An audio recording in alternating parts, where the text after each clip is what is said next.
Did you know that life coaches are needed now more than ever? I'm Frank Macri, founder of Thriving Coach Academy. I've trained over 1,000 coaches and helped them launch their own successful coaching businesses. If you want to make an incredible income and impact as a coach and have a lot of fun doing it, I'll show you exactly how to get it done. This is Life Coaching Secrets. Hey, would you like access to powerful coaching tools you can use on yourself and clients right away? For being a listener of the podcast, I'm giving you a VIP guest pass to get a sneak peek into my coach training program.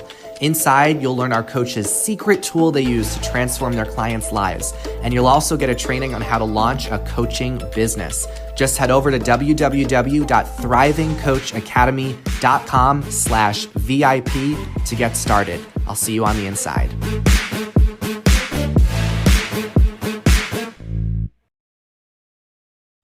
What's up, coaches? In this episode, I'm going to share with you my favorite strategy for goal setting, and I'm going to reveal with you why the traditional SMART goal is total garbage. Now, I am coming back from a recent trip to Las Vegas where my partner and I saw Adele live, and it was spectacular. She was performing at Caesar's Palace. It was her last show of the year. We didn't know that until she announced it at the beginning of her performance, and it was so incredible to hear her live. She totally killed it. And we spent a few days just walking around all the casinos, the hotels. We stayed in the Bellagio, and we were upgraded to a fountain view room in the Bellagio on the 28th floor. So we had the best, what I really feel is the best view you can possibly have in Vegas on the Strip.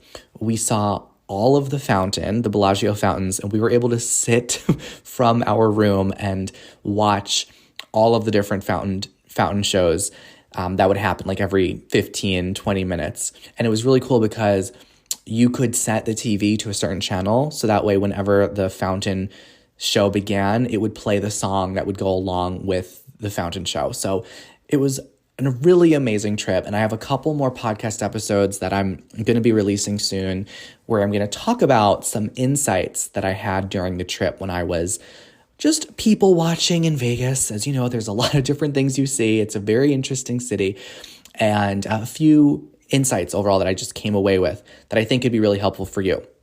But for now, I want to talk about goal setting, and I'm going to keep this episode pretty short and sweet since the last episode was a lot longer than our typical one. If you haven't already listened to it, it is definitely worth checking out. It's called From 0 to 1 Million. And that was an episode I barely even scripted or typed notes out for. It was one that just poured through me.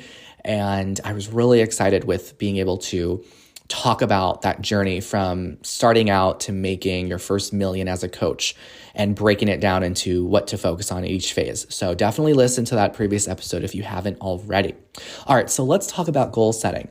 So the most common approach that people take to goal setting is setting what's called a SMART goal. Now, this is an acronym. You probably have heard it before, but just in case you haven't, SMART, S-M-A-R-T, stands for specific, measurable, attainable, reasonable or realistic, and then time-oriented. So this has been for decades a very popular goal-setting approach that people take. And it is total trash. And I am very against SMART goals. And I'll share the main reason why. When you are instructed to set a SMART goal, I'm all about the specific. Of course, you want a goal to be clear, and I'm all about it being measurable as well. But where it totally loses the power for me is the attainable and the realistic, the A and the R. I feel that whenever you're setting a goal and you ask yourself the question, well, how attainable is this goal? Or like, how realistic is it really? It automatically starts to create doubt and shut you down. So when you begin to ask yourself those questions, what is attainable? What's realistic? It limits your creativity. It limits your ability to innovate. And it also takes away your your opportunity to be resourceful and be creative. It takes away the opportunity you have to stretch your imagination and stretch what is realistic and possible in your life. So in the academy, when we teach our coaches a very advanced method for understanding what types of questions to ask your clients in a coaching session. And one of the questions I discourage our coaches to ask their clients is the question, well, how realistic do you feel your goal is? Or how realistic is your plan? Because when you're asking your client this question, it will throw them off. It doesn't stretch you at all when you start to think about what's, quote, realistic. So realistic, that word, what's realistic is based on your current idea in your life of what's true. It's not based on your future idea of what's possible. Let me say that once more. Realistic is based on the current idea that you have of what's true, not on the future idea of what's possible. And I think it's way more empowering when we can put our focus and energy on the future idea of what's possible. That's how we move our life forward and get new results. So, for example, is it realistic to make $100,000 your first year as a coach, right? This might be a question that maybe you have. Or is it realistic to make $10,000 a month as a coach? Well, first of all, who cares? Who cares what's realistic or not? Because what's realistic is just what's true in this moment, but it's not what's possible in the future, right? So firstly, whenever we have these questions around what's realistic, I just think, well, who cares what's realistic? Like, I'm not in this game to do what's realistic. I'm here to create what's possible and stretch my idea of my own capabilities. So who cares, firstly? Secondly, who's defining the reality that we're basing realistic off of? So whose definition of reality are we basing all of this off of? Because my idea of what's realistic is going to be different from the next person to the next person. So it doesn't really serve anyone to think about what's realistic because there's no standard on what's realistic. Okay, it used to be unrealistic and many people thought impossible for a human being to run a 4-minute mile until one day Roger Bannister came along in 1954, a British man, and he achieved what was once considered unrealistic and impossible. He was the first person to run a mile in under 4 minutes. He ran a mile in 3 minutes and 59 seconds. And this shattered this very long-standing belief that the human body could not physically run a mile in under 4 minutes.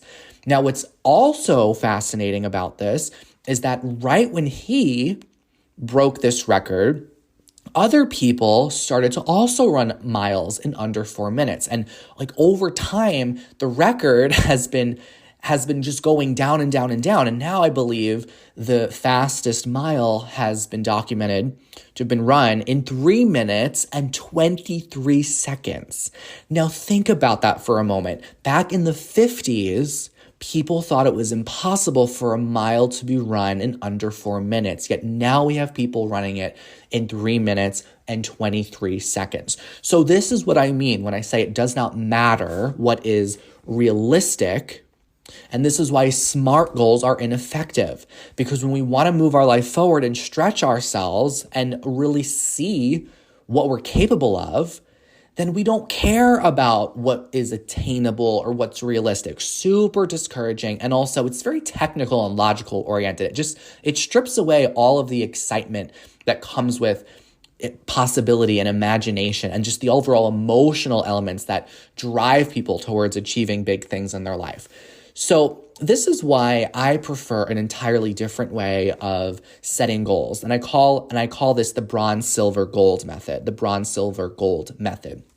So when you have a goal, instead of thinking of what's smart, what's achievable and realistic, you want to think about how can you break down the goal into 3 levels, 3 different levels, okay? So each of these levels is going to require a different degree of effort and commitment from you, okay? So the bronze level is going to require the minimum amount of effort. It's going to be the easiest to obtain. Think of it like the starting point. It's requiring the minimal effort And the idea behind this, the reason why it's so powerful is that it's the gateway to build up your momentum, because once you hit the bronze goal, you're going to feel encouraged to keep going towards silver and gold. Now, the silver level, this is going to require a moderate level of commitment. It's going to stretch you beyond what it takes to achieve the bronze goal. So it's going to require more effort and more dedication, yet it's still definitely within your reach. And overall, when you hit that bronze goal, you feel an even greater sense of accomplishment, and it serves as a bigger stepping stone towards your ultimate goal. And that's where your gold level comes in. Now, the gold level, this is the highest and it's the most challenging tier of the goal. So this is going to require the maximum level of your effort, your commitment, and your skill. And once you achieve this, this is really that pinnacle of success for whatever goal that you have. Now, here's one. I'll give you an example. One example that I love to share. It's a true story. There was a time years ago when I was really resistant to going to the gym. I really didn't want to get on the treadmill and run. I had resistance to doing cardio. And the reason I had resistance to it is because I was in my mind thinking that I had to run like 20 minutes and 30 minutes a day. And for my brain, that was just too much. I didn't want to do it. So I just decided to not go at all, until I decided to approach that goal with the bronze, silver, gold method. So how I approached the goal differently is I told myself, okay, my gold would be running the full 20 minutes. That would be gold. Silver would be, let's say, running 10 minutes, so half of that. But then where it gets really interesting is setting that bronze goal. And this is the one that you really want. A lot of people don't quite get this. And this is why I want to break it down for you. So you got to ask yourself, what's the bare minimum? What's the absolute bare minimum? So you might think, well, 5 minutes. No, that's actually not the bare minimum. The bare minimum is a minute. So I know it sounds absurd, but I told myself, okay, my bronze goal is to get on that treadmill and run for a single minute. And now here's where this kind of hacks your brain into going beyond that. Because your brain is already like, okay, I only need to do 1 minute to achieve some kind of milestone. So I got on the treadmill only really caring about hitting the bronze goal. Like everything after that is just a bonus. But by the time you hit that bronze goal, you've already started to build up the momentum, and you also feel the dopamine, right? It's the reward neurotransmitter that shoots off in our brain. Whenever we achieve something, we feel a sense of pleasure and a sense of satisfaction, even from achieving the smallest goals. So when we have this dopamine and we feel a sense of accomplishment, it reinforces the behavior that led to that achievement. So I go on the treadmill, I run for a single minute, and I feel really accomplished just from 1 minute because this was my bronze goal. Now, I could decide to get off the treadmill because I technically did hit a level of my goal. However, because I'm already in the momentum of it, I'm already feeling satisfied and accomplished, I'm going to keep going.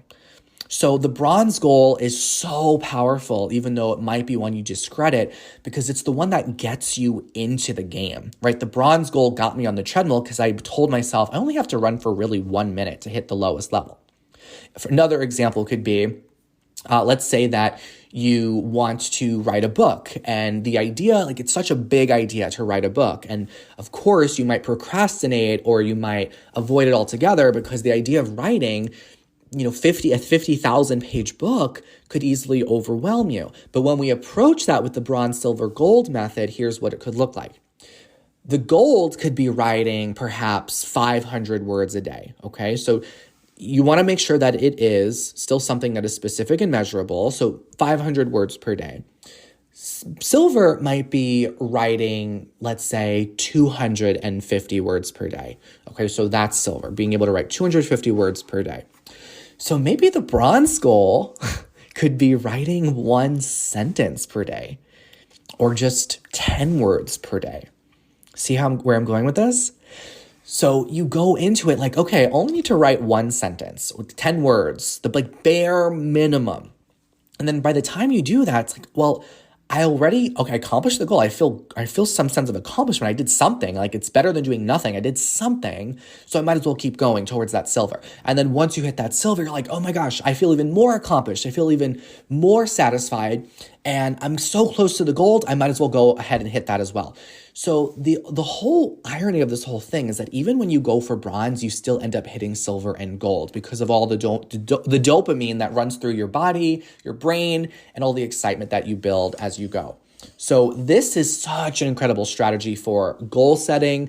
It is one that I love using with clients. We teach this in greater depth in the academy with our students, and we see our coaches have amazing results using this on themselves with their business, but also I'm using it with their clients. So it's all about just starting off with that initial momentum, right? What's going to give you that initial momentum?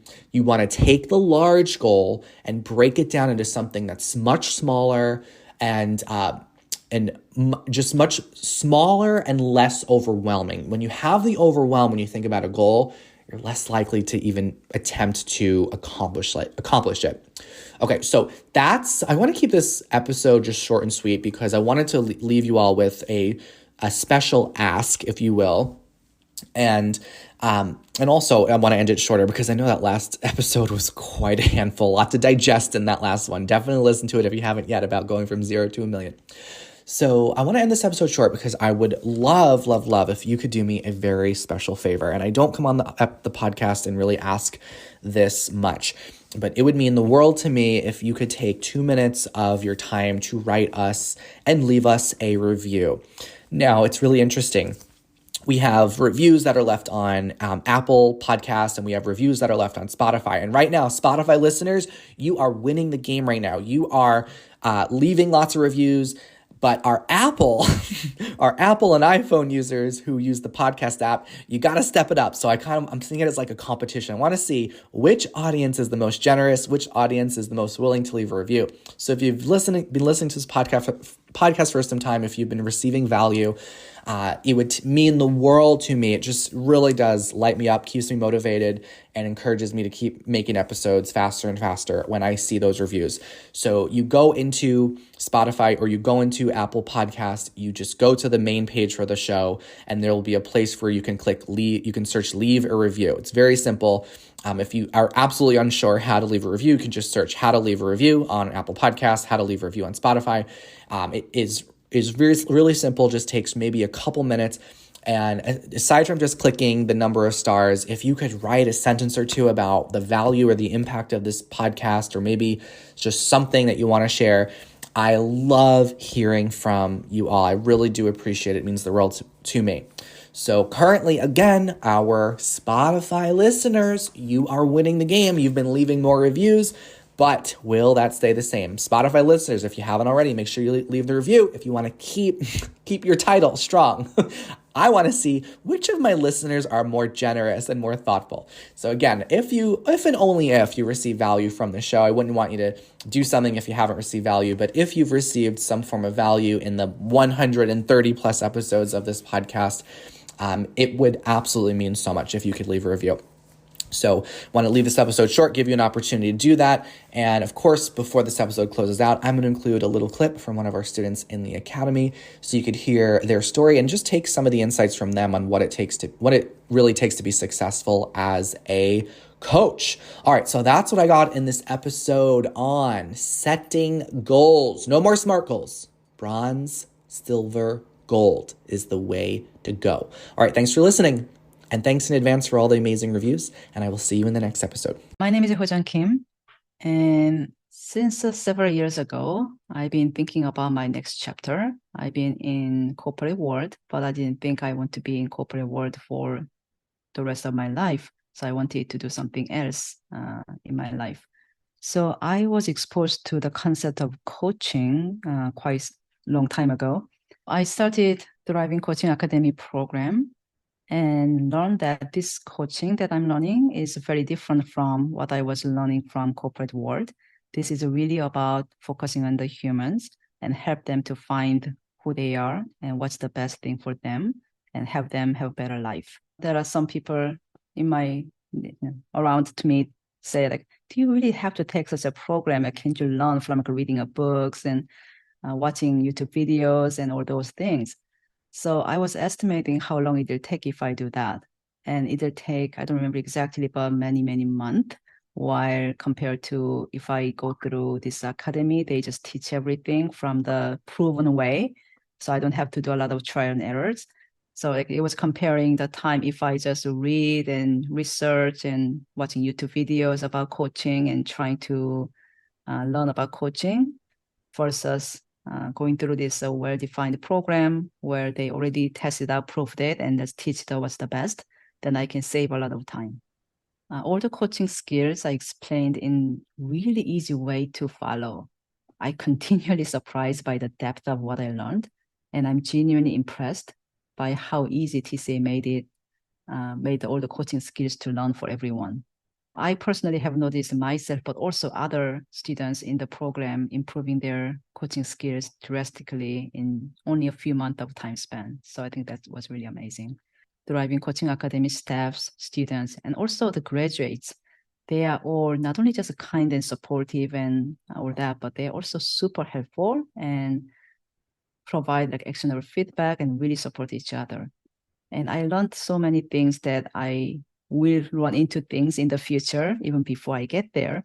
So when I see it coming, then I'm not really worried or stressed or fear like, oh my God, I'm more like, oh, this is what they've been telling me about. Like, bring it on, I'm ready. So they really helped me to set up as this career to be successful. I joined Thriving Coach Academy classes since January, and then I really thought this will be my next chapter, but I thought it'll take at least a year or two. I never imagined that I can start to doing this 100% in like this year or same year. But as I experience what they are teaching about coaching and the business building, I think in June, July, I was starting to think, I can do it now. Why wait? So about 6, 7 months later that I started the experience with Thriving Coaching Academy, I actually quit my full-time job and I'm 100% with the coaching business. Because of all the support I got from Thriving Coaching Academy, I feel more confident than the other times I made career changes. I feel like I have all the right information, I have all the right support, and I can do it. Yeah, if there are people who's serious about coaching and considering Thriving Coaching Academy, trust the process. I actually heard this many times from other coaches and staff. Trust the process, it works. But honestly, at the beginning, I didn't believe it. Not that I had any doubt, I just didn't believe it yet. I was new. But now, after 6, 7 months of experiencing Thriving Coach Academy's program and the environment, I do trust. That's why I quit my job and doing 100% of business. I do trust the process works. I just need to keep doing it, and I have all the support I have. So I would advise them to do the same. I did the research on some other programs and did hear from other people, and still I'm convinced that this is the best out there. You're listening to the Life Coaching Secrets Podcast, episode 137.